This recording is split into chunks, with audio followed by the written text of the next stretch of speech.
अध्यात्म विज्ञान कोई धर्म या संप्रदाय नहीं है, ये स्पिरिचुअल साइंस है जो कुदरत के कानून पर आधारित है। ये विज्ञान पूरे ब्रह्मांड के सभी रहस्यों को उजागर करता है और जीवन के सभी पहलुओं को समझने के लिए एक नई दृष्टि देता है।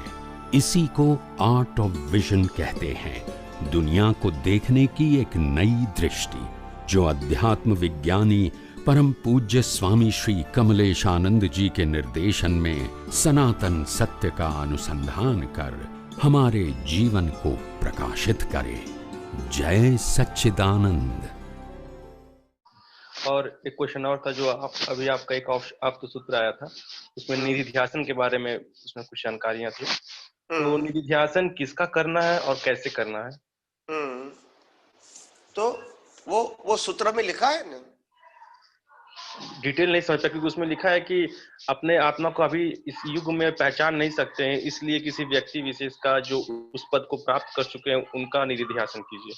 हाँ, सबसे पहला प्रिंसिपल ये है कि निधि ध्यासन प्रत्यक्ष का होना चाहिए, परोक्ष का नहीं। सबसे पहली बात, निधि ध्यासन प्रत्यक्ष अनुभवी ज्ञानी पुरुष का होना चाहिए, परोक्ष का नहीं होना चाहिए। लोग कहेंगे भाई हम तो परोक्ष के करेंगे तो क्या नुकसान क्या है? भाई आपको मालूम है कि आप रामकृष्ण महावीर का निधि ध्यासन नहीं कहते करते, वो भी परोक्ष हो गए। आप समझे ना? तो आपको कोई भी प्रकार की शक्ति की जरूरत है तो एग्जाम्पल लाइव चाहिए। क्या चाहिए? लाइव। परोक्ष का निधि ध्यासन फल देता है, मगर वो 5% 10% आपकी श्रद्धा के मुताबिक फल देता है, और जो प्रत्यक्ष होता है वो उनके पावर के मुताबिक आपको फल मिलता है। तो इस वक्त प्रेजेंट टाइम में प्रत्यक्ष कौन है? प्रत्यक्ष इनको कहते हैं जो आपके सभी प्रश्नों के कायमी समाधान देता है, वो आपके लिए प्रत्यक्ष है। और कोई प्रत्यक्ष तो हो सकता नहीं है। जी। मेरे जीवन के सभी प्रश्नों के प्रश्न परमानेंट सॉल्यूशन देता है, उससे बड़ा प्रत्यक्ष कौन हो सकता है? बताइए आप मेरे को। जी। मेरे जीवन के हर प्रश्नों का परमानेंट सॉल्यूशन देता है, उससे बड़ा प्रत्यक्ष कौन हो सकता है? तो मेरे क्वेश्चन का आंसर तो आप ही देते हैं। नहीं, अर्जुन के लिए प्रत्यक्ष कौन था? कृष्ण भगवान। क्यों? क्योंकि उनके लिए प्रत्यक्ष थे वो। नहीं, प्रत्यक्ष तो बहुत सारे लोग आपके सामने हैं, उसके प्रश्नों का सॉल्यूशन दिया। जी जी। और वो प्रत्यक्ष रूप से दिया, किताबों का हवाला नहीं दिया। जी जी। आप समझे ना? तो प्रश्नों का आज हिंदुस्तान में यही तो लोगों की कमजोरी है, मानसिकता, कमजोर मानसिकता है कि जब बीमार होती है तो डॉक्टर हमको प्रत्यक्ष चाहिए, कोई कायदा कानून का प्रॉब्लम है तो वकील हमको प्रत्यक्ष चाहिए, अगर घर में रिपेयरिंग करना है तो इंजीनियर या प्लम्बर या मिस्त्री हमको प्रत्यक्ष चाहिए। कोई भी चीज संसार में हमको यूज करना है, काम में लेना है, तो वो व्यक्ति हमको प्रत्यक्ष चाहिए। मगर भगवान और गुरु परोक्ष चलता है। जी नहीं समझ में आया? नहीं समझ में आ गया। उसके लिए प्रत्यक्ष ही चाहिए। छोटे से छोटा अगर हमको नींबू खरीदना है तो दुकानदार प्रत्यक्ष चाहिए जी कि परोक्ष चाहिए? चाहिए। तो ये कॉमन सेंस है, वहां कॉमन सेंस नहीं है। जी। और धर्म गुरुओं ने ऐसा पक्का कर दिया है कि प्रत्यक्ष को मत मानो, परोक्ष को मानो। जी।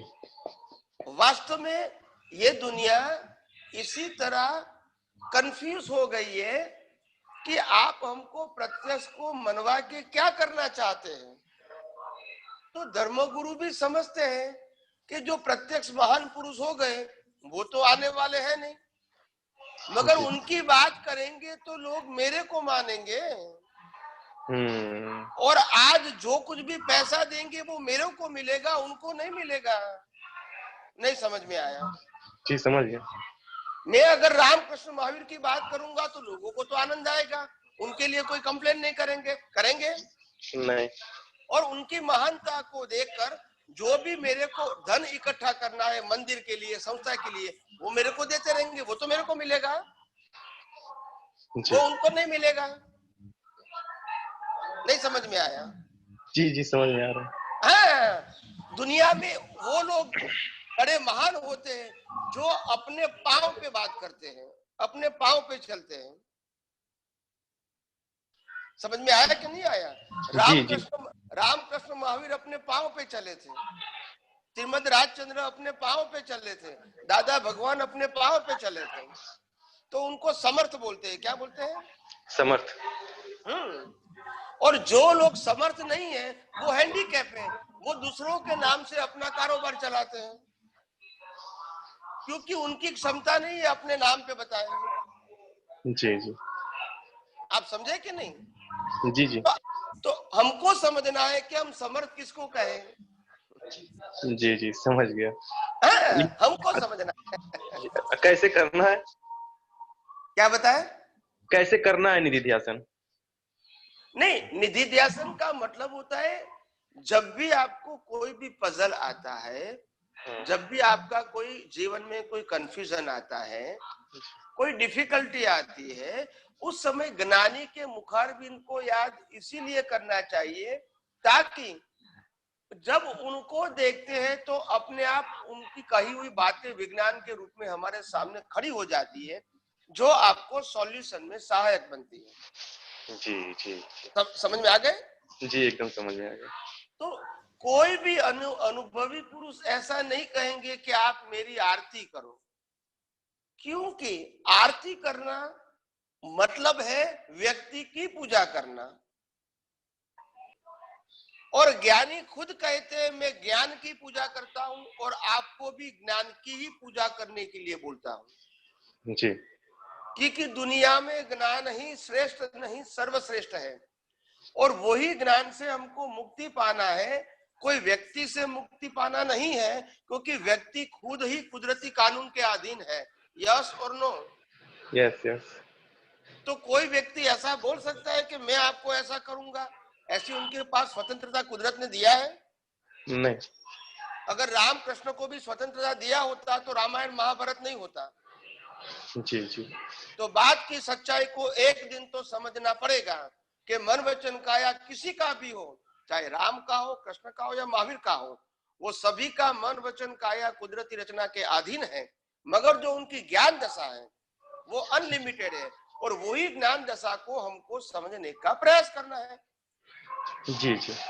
और वो ज्ञान दशा को समझने का प्रयास इसीलिए करना है क्या कि हमारे अंदर जो अनंत ज्ञान है उसको हम खुला कर सके। जी जी। तो ये कॉन्सेप्ट होना चाहिए, इसमें हैंडीकैप होने की कोई जरूरत नहीं है। जी जी। ओके जय जय सच्चिदानंद।